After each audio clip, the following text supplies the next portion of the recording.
বাংলাদেশের উপর 15% শুল্ক কমালো যুক্তরাষ্ট্র, 35% থেকে কমিয়ে 20% নির্ধারণ। যুক্তরাষ্ট্রের শুল্ক কমানোকে কূটনৈতিক বিজয় বলে মন্তব্য করলেন প্রধান উপদেষ্টা, দ্রুততর প্রবৃদ্ধি ও স্থায়ী সমৃদ্ধির আশা। সপ্তাহের ব্যবধানে বাড়ল পেঁয়াজ, ডাল, আদার দাম, কমেনি চাল, মরিচের দর, দ্রুত ব্যবস্থা নেওয়ার আহ্বান ক্রেতাদের। এবং যুক্তরাষ্ট্রে বন্দুকধারীর গুলিতে নিহত পুলিশ কর্মকর্তা দিদারুলের জানাজায় হাজারো মানুষের ঢল, দেয়া হলো রাষ্ট্রীয় সম্মান।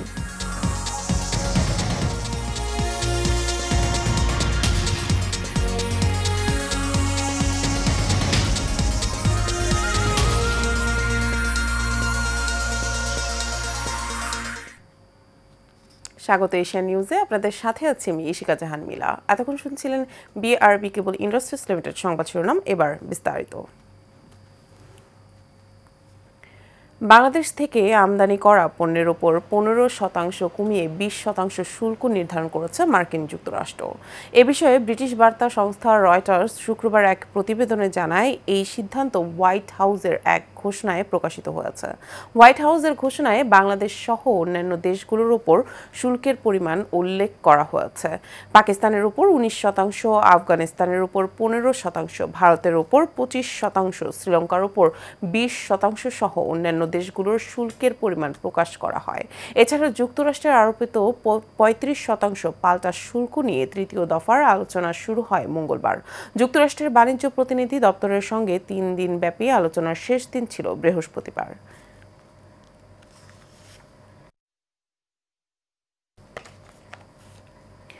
পূর্ব নির্ধারিত মানের চেয়ে 17% কমে বাংলাদেশ থেকে আমদানি করা পণ্যের উপর 20% পাল্টা শুল্ক আরোপকে কূটনৈতিক বিজয় বলে মন্তব্য করেছেন অন্তর্বর্তী সরকারের প্রধান উপদেষ্টা ডক্টর মোহাম্মদ ইউনূস। তিনি বলেন, এই চুক্তির মাধ্যমে বিশ্বের বৃহত্তম ভোক্তা বাজারে আমাদের প্রবেশাধিকার আরও জোরদার হয়েছে এবং প্রধান জাতীয় স্বার্থসমূহ সুরক্ষিত হয়েছে। প্রধান উপদেষ্টার প্রেস উইং থেকে পাঠানো এক বার্তায় এ তথ্য জানানো হয়। বার্তায় প্রধান উপদেষ্টা বলেন, যুক্তরাষ্ট্রের সঙ্গে একটি ঐতিহাসিক বাণিজ্য চুক্তি সফলভাবে সম্পন্ন করায় বাংলাদেশের শুল্ক আলোচক দলকে আন্তরিক অভিনন্দন জানাই। এটি এক গুরুত্বপূর্ণ কূটনৈতিক বিজয়। 20% শুল্ক নির্ধারণ, যা পূর্বাভাসের চেয়ে 17% পয়েন্ট কম। এই চুক্তির মাধ্যমে তুলনামূলক সুবিধা অক্ষুণ্ণ থাকছে জানিয়ে প্রধান উপদেষ্টা আরও বলেন, এই সাফল্য কেবল বাংলাদেশের আন্তর্জাতিক অঙ্গনে ক্রমবর্ধমান শক্তি ও মর্যাদাকেই তুলে ধরে না, এটি আরও বৃহত্তর সম্ভাবনা, দ্রুততর প্রবৃদ্ধি এবং স্থায়ী সমৃদ্ধির পথ উন্মুক্ত করে। আবারও অস্থিতিশীল হতে শুরু করেছে নিত্যপণ্যের বাজার। সপ্তাহের ব্যবধানে পেঁয়াজ, ডালের ও আদার দাম বেড়েছে কেজি প্রতি 10 থেকে 20 টাকা। কাঁচামরিচ এখনও বিক্রি হচ্ছে 100 টাকার উপরে। এমন অবস্থায় দ্রুত পদক্ষেপ নিতে সরকারের প্রতি আহ্বান জানিয়েছেন ক্রেতারা। বিস্তারিত ওয়ালিদ সিদ্দিকের রিপোর্ট। মাছে ভাতে বাঙালি প্রবাদ অনেক আগেই হারিয়ে গেছে। নিত্যপণ্যের মূল্য বৃদ্ধিতে এখন বাঙালির ডাল ভাত জোগাড় করাই যেন বড় চ্যালেঞ্জ হয়ে দাঁড়িয়েছে। 1 কেজি মোটা চাল কিনতে গুনতে হচ্ছে সর্বনিম্ন 60 টাকা। মসুর ডাল কেজি প্রতি 20 টাকা বেড়ে বিক্রি হচ্ছে 155 টাকায়। চোখ রাঙাচ্ছে পেঁয়াজ ও আদার দামও। দাম না বাড়লেও ক্রয় ক্ষমতার ভেতরে আসেনি শাকসবজির দর। 2 সপ্তাহ আগে যে বাড়তি বাজারটা ছিল, ওই বাড়তি বাজারটা আছে, কমে না এখনও। মিনিকেট চাল যেটা ভালো মানের, এটা 80 টাকা, 85 টাকা, 75 টাকা থেকে শুরু। আর নাদির চাল আপনার 80 থেকে শুরু 90 পর্যন্ত। মোটা চাল 58, 60, 28 চাল 60, 62 টাকা। পেঁয়াজটা ছিল আপনার 2 দিন আগেও ছিল 55, 50, মানে আজকে কারণ বাজারে কিনে হচ্ছে 64 টাকা করে। আদাটা আমাদের যে চায়না আদাটা ছিল, চায়না আদাটা বর্তমানে কিনাই কারণ বাজার 240 টাকা। দেশি চিকন ডালটার দামও বেড়েছে। টমেটো হইলো 160 টাকা, এগুলো হইলো ইন্ডিয়ান। আর গাজল হইলো চায়না গাজল 160 টাকা কেজি, এগুলো একটু দাম বেশি। কাঁচা বাজার থেকে মাছের বাজারে গিয়ে আরো হতাশ হতে হচ্ছে ক্রেতাদের। জাতীয় মাছ ইলিশ কিনতে খরচ হয়ে যাবে 1800 থেকে 2800 টাকা। এখন বর্তমানে আগের থেকে দাম বাড়তি হওয়ার কারণ হয়েছিল আগের থেকে পানি হইতেছে, পানির কারণে মাছ ধরতে পারতেছে না। প্রচুর দাম, যে এই মাছ 500-600 গ্রাম ওজন, 17 টাকা কেজি। আমাদের ইলিশ মাছ সাধারণ মানুষের খাওয়া সম্ভব না। সুখবর নেই মাংসের বাজারেও। মুরগির প্রকারভেদে দাম বেড়েছে 10 থেকে 20 টাকা। গরুর মাংসেরও দাম বেড়েছে 50 টাকা। লেয়ারটা 300 310 এরকম বিক্রি করতেছে। এমন অবস্থায় সাধারণ মানুষের ক্রয় ক্ষমতা বিবেচনায় সরকারকে দ্রুত পদক্ষেপ নেয়ার তাগিদ দিয়েছেন ক্রেতারা। সারা বাজার ঘুরে দেখছেন কি পরিমাণ লোক। শুক্রবারে কি বাজার এরকম খালি থাকে? থাকে না। মানুষের ক্রয় ক্ষমতার মধ্যে ইফেক্ট পড়ছে। মালের দাম কমায় দিলেও মানুষ কেনার মতো পর্যায়ে থাকবে না। আপনাকে ওই জায়গাটায় মাথায় রাখতে হবে এবং ডিমান্ড অ্যান্ড সাপ্লাইটা ব্যালেন্স করা। চালের বাজারে যান, আর চেয়ে খারাপ অবস্থা। সব বড় বড় কর্পোরেটগুলি এখন চালের বাজারে ঢুকছে। Everybody need business. ওরা ঢুকা মানেই একটা কন্ট্রোলের মধ্যে যাবে। সরকারের তো কোনো এই ধরনের বেসিক কমোডিটিগুলি যে একটা প্রাইস নির্ধারণ করে বলে দিবে যে এই প্রাইসের বেশি বিক্রি করা যাবে না, এই ধরনের কোনো উদ্যোগ তো সরকারের তরফ থেকে নাই। Walid Siddiqui, Asian television, Dhaka.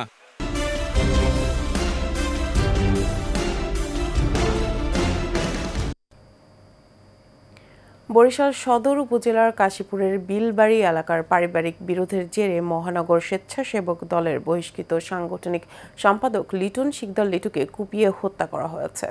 বৃহস্পতিবার সন্ধ্যার দিকে তাকে কুপিয়ে হত্যা করা হয়। এই ঘটনায় আহত হয়েছেন নিহতের ছোট ভাই সুমন শিকদার, বোন মুন্নি বেগম এবং বৃদ্ধা মা।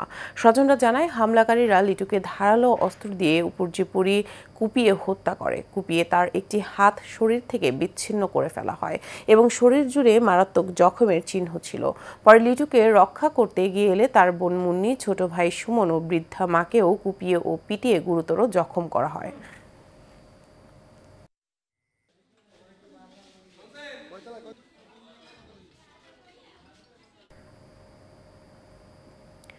ঝিনাইদহের কালীগঞ্জে ঘোড়ার গাড়িতে চড়িয়ে স্কুল শিক্ষক ও অফিস সহায়কের বিদায় জানিয়েছেন স্কুলের শিক্ষক ও শিক্ষার্থীরা। বৃহস্পতিবার সকালে শহরের সরকারি নলডাঙ্গা পাইলট মাধ্যমিক বিদ্যালয়ের ইংরেজি বিষয়ের সিনিয়র শিক্ষক আজিবুর রহমান ও অফিস সহায়ক মশিয়ার রহমানকে বিদায় সংবর্ধনা দেয়া হয়। আয়োজকরা জানান, শিক্ষক আজিবুর রহমান ও অফিস সহায়ক মশিয়ার রহমানের বিদায় সংবর্ধনা স্মরণীয় করে রাখতে ঘোড়ার গাড়িতে চড়িয়ে বিদায় জানানো হয়েছে। বিদায় সংবর্ধনা অনুষ্ঠানে বক্তব্য রাখেন উপজেলা নির্বাহী অফিসার ও বিদ্যালয়টির সভাপতি মোহাম্মদ দেদারুল ইসলাম, উপজেলা সহকারী কমিশনার শাহিন আলম, প্রধান শিক্ষক মকবুল হোসেন তোতা সহ আরো অনেকে।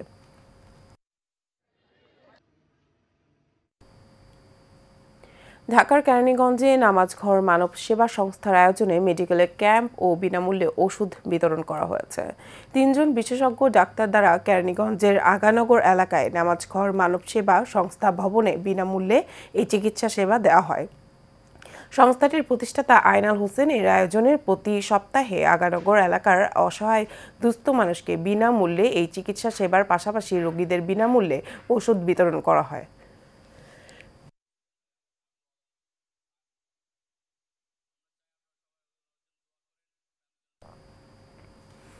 নেত্রকোনার কলমাকন্দার উপজেলার পোগলা ইউনিয়ন বিএনপির সাংগঠনিক সম্পাদক মাসুদ পারভেজ ও স্থানীয় ভূমি অফিসার রাইটাম আলম মিয়ার বিরুদ্ধে জমি দখল ও হয়রানির অভিযোগ উঠেছে।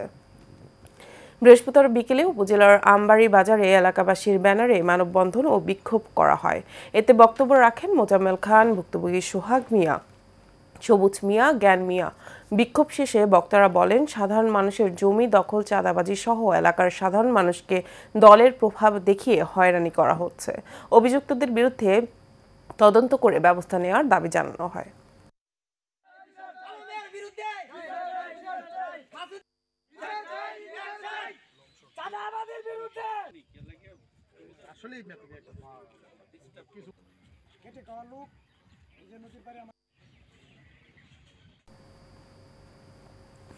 আসন্ন ত্রয়োদশ জাতীয় সংসদ নির্বাচনকে সামনে রেখে টাঙ্গাইলের ধনবাড়ী মধুপুর আসন থেকে বিএনপির মনোনয়ন প্রত্যাশী লেফটেন্যান্ট কর্নেল অবসরপ্রাপ্ত মোহাম্মদ আসাদুল ইসলাম আজাদের নির্বাচনী মতবিনিময় সভা অনুষ্ঠিত হয়েছে।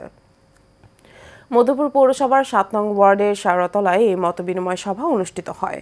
অনুষ্ঠানে প্রধান অতিথি হিসেবে বক্তব্য রাখেন লেফটেন্যান্ট কর্নেল অবসরপ্রাপ্ত মোহাম্মদ আসাদুল ইসলাম আজাদ। রানিয়াদ আলিম মাদ্রাসার অবসরপ্রাপ্ত সহকারী শিক্ষক মোহাম্মদ শামসুল হকের সভাপতিত্বে এ সময় বিশেষ অতিথি হিসেবে বক্তব্য রাখেন মধুপুর উপজেলা বিএনপির সাবেক যুগ্ম আহ্বায়ক আবুল কালাম আজাদ, মধুপুর উপজেলা বিএনপির সাবেক যুগ্ম সাধারণ সম্পাদক আশরাফুল ইসলাম মাসুদ, 8 নং ওয়ার্ড যুবদলের সাবেক সাধারণ সম্পাদক মোহাম্মদ লালন ফকির সহ প্রমুখ।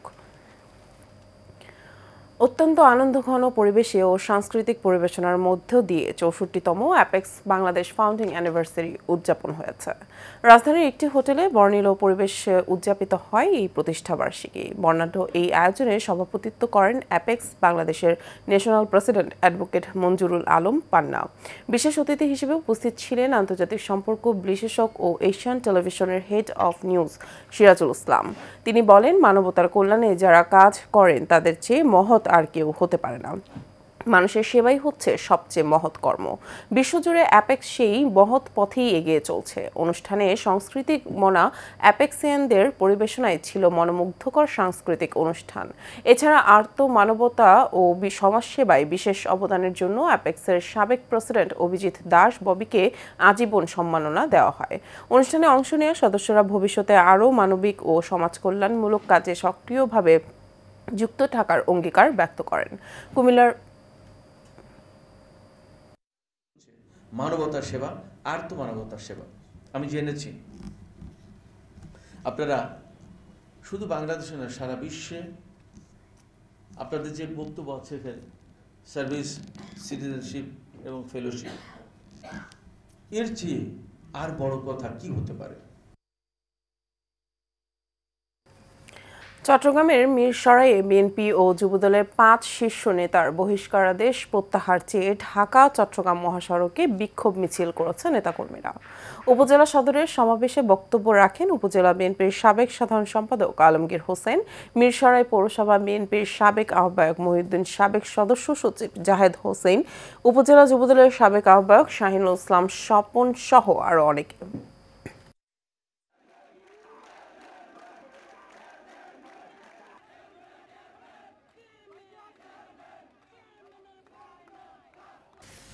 শেষ করবো এশিয়া নিউজ। তার আগে বিআরবি কেবল ইন্ডাস্ট্রিজ লিমিটেড সংবাদ শিরোনামগুলো জানাবো আরও একবার।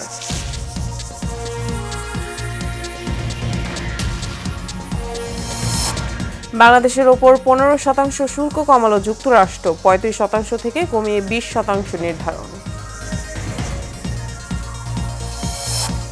যুক্তরাষ্ট্রের শুল্ক কমানোকে কূটনৈতিক বিজয় বলে মন্তব্য করলেন প্রধান উপদেষ্টা। দ্রুততর প্রবৃদ্ধি ও স্থায়ী সমৃদ্ধির আশা।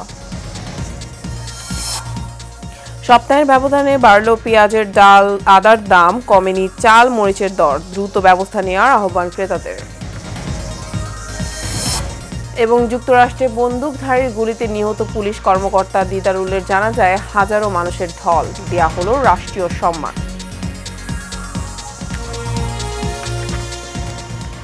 এশিয়া নিউজে পর্যন্তই। পরবর্তী সংবাদ দেখার আমন্ত্রণ রইল সবাইকে। ধন্যবাদ।